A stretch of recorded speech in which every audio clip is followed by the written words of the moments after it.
This weekend was all about the NFL draft for Green Bay Packers fans. But in the shadows of the festivities, a significant development unfolded.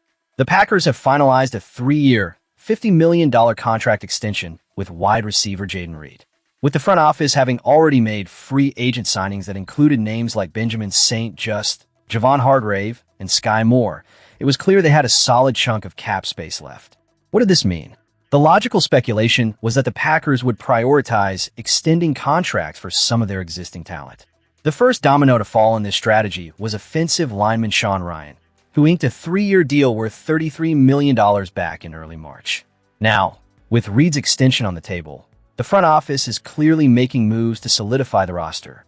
It's somewhat surprising that Reed's extension came before other notable candidates like Tucker Kraft and Christian Watson, but General Manager Brian Gutekunst reassured fans that those extensions are also on the horizon.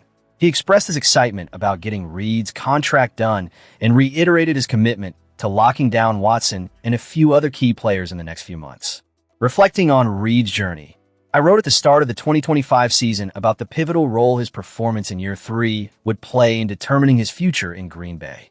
With the arrival of rookie Matthew Golden, the wide receiver room was becoming more competitive, and Reed needed to step up after a less-than-stellar previous season. Before suffering a collarbone injury in Week 2 against the Commanders, Reed was showing signs that he could recapture the form that made him a standout during his rookie year. The injury cost him significant time, but upon his return, he proved to be a reliable contributor, recording 5 consecutive games with over 40 receiving yards. The departure of Romeo Dew and the trade of Dontavian Wicks cleared the air a bit, but questions still lingered about the future of the receiving corps. Leading up to the draft, many speculated whether the Packers would select a wide receiver early on, but ultimately, they decided against it. Reed secured his extension before the front office made any draft picks, which is telling. The Packers opted to use only one selection on offense, the least of any team in the league, signaling a commitment to the current roster moving forward. So, what does this mean for the Packers' offensive future? With Watson, Golden, Reed, and Kraft, the potential is there. For better or worse, this quartet could define the next chapter for Green Bay's passing game. Now, let's transition into our next piece of news, where we'll delve deeper into the implications of the draft decisions and what they mean for the Packers' strategy moving forward. As we dive into the aftermath of the Green Bay Packers' 2026 NFL Draft, there's plenty to dissect and analyze. Did the front office make the right moves? Which prospects could turn into the stars we need? This is not just about the immediate future. It's about laying the foundation for what's to come. So let's break it down. The Packers entered this draft with significant needs, especially at key positions that have plagued the team in recent seasons. After all, we know that success in the NFL often hinges on how well teams can adapt and evolve. Did the Packers do enough to fortify the offensive line? Could we see a fresh face in the secondary that brings the kind of energy and skill we've been longing for? These questions loom large as we analyze the selections made. In the later rounds, the Packers unearthed some intriguing talents that could provide more than just depth. For instance, one of the late-round picks has been generating buzz among analysts and fans alike. This player not only has the physical attributes, but also displays a football IQ that suggests he could contribute sooner than expected. If the coaching staff can harness that potential, we might just have a diamond in the rough. The speculation surrounding this pick has many fans optimistic. Could this be the spark we need? Moving on to immediate impact players, there were selections that seemed almost tailor-made for the Packers' current scheme. One particular pick, a dynamic wide receiver, has the potential to complement our existing roster and provide that much-needed big play capability.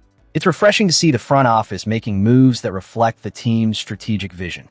However, this also raises the question, can we trust the coaching staff to develop these talents effectively? History has shown us that while draft picks can be promising, it's the coaching that ultimately determines their trajectory. And let's not forget about the long-term projects. One of the chosen players comes from a small school, which traditionally raises eyebrows. Yet, there's something compelling about his resilience and work ethic.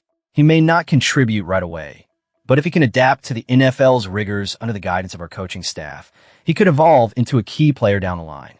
The Packers have historically excelled at nurturing talent. Let's hope this trend continues. Now, for the critical lens, while there's excitement about the picks made, there are still doubts regarding the overall strategy. Did the front office prioritize immediate needs adequately? Are we simply filling gaps? Or are we setting ourselves up for sustained success? As fans, we need to hold the leadership accountable. We want a plan that not only addresses the present, but also sets a clear path for future success. Fan reaction has been mixed. Some supporters are thrilled about the potential of our new recruits, buzzing with anticipation for training camp. Others remain skeptical, questioning whether the draft strategy addressed the most pressing issues. It's vital for fans to voice their opinions. Where are you watching from, and what do you think about the Packers' draft decisions? This discourse is crucial as we navigate the highs and lows of being a Packer supporter. As we transition to our next topic, the implications of this draft will ripple through the upcoming season. Will these selections lead to a more competitive squad? Can we finally overcome the hurdles that have hindered our playoff ambitions? The future is uncertain, but the potential is palpable. Let's keep the discussion going as we explore what's next for our beloved Green Bay Packers. The Green Bay Packers have made significant strides in their efforts to assemble a Super Bowl-caliber roster, adding a total of 17 players over the weekend. This includes 6 draft picks and 11 undrafted free agents, with a keen focus on shoring up their defensive lineup and enhancing depth across the board. As we dive into these noteworthy additions, it's essential to analyze not just their potential impact, but also how these decisions reflect the team's direction. So, where are you watching from? Comment below and let us know your thoughts on these moves. The first highlight of this draft is cornerback Brandon Cisse, selected with the Packers' first pick. Standing at just under 6 feet and clocking a 4.41 in the 40-yard dash, he brings explosiveness and a solid skill set to the secondary, which has been a glaring need for Green Bay.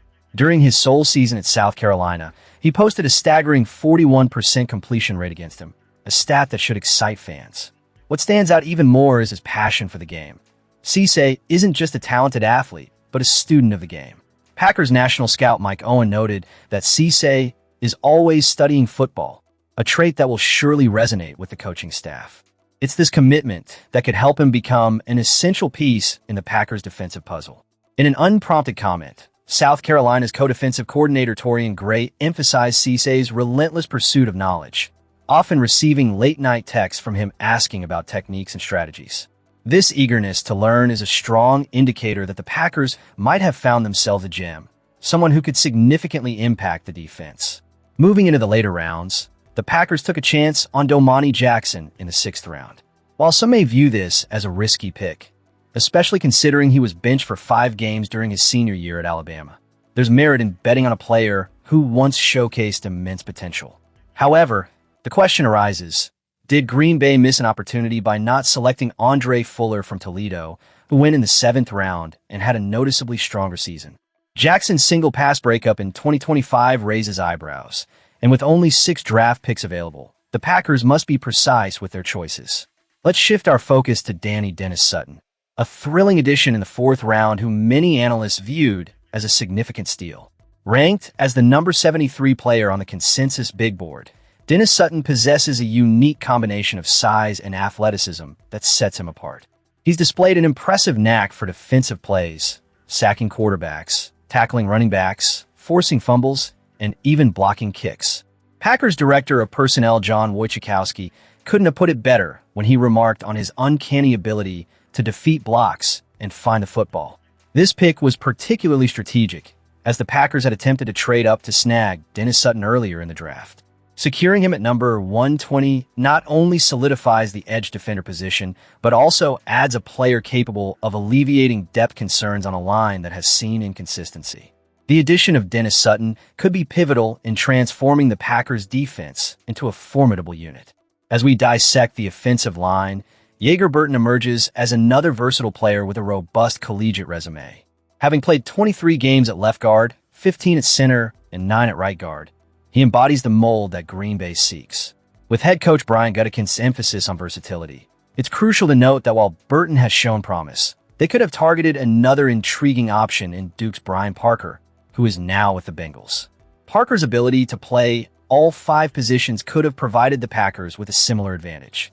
In a league that has seen mixed success rates for drafted kickers, the Packers' decision to take a kicker in this draft also deserves scrutiny.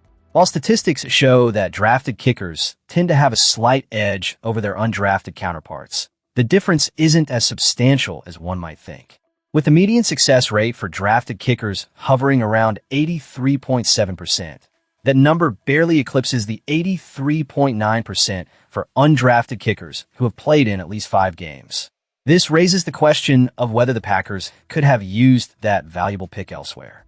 The focus now shifts to Kieran Drones, a quarterback showcasing dual-threat capabilities. With impressive rushing stats over the past couple of seasons, including nearly 1,000 yards, he's an intriguing prospect worth monitoring. That said, his inaccuracy as a passer and fumbling issues are concerning. It's a gamble, but one that could pay off if developed correctly within the team system. Finally, we cannot overlook Dillon Wade, who has shown his versatility by playing multiple positions along the offensive line.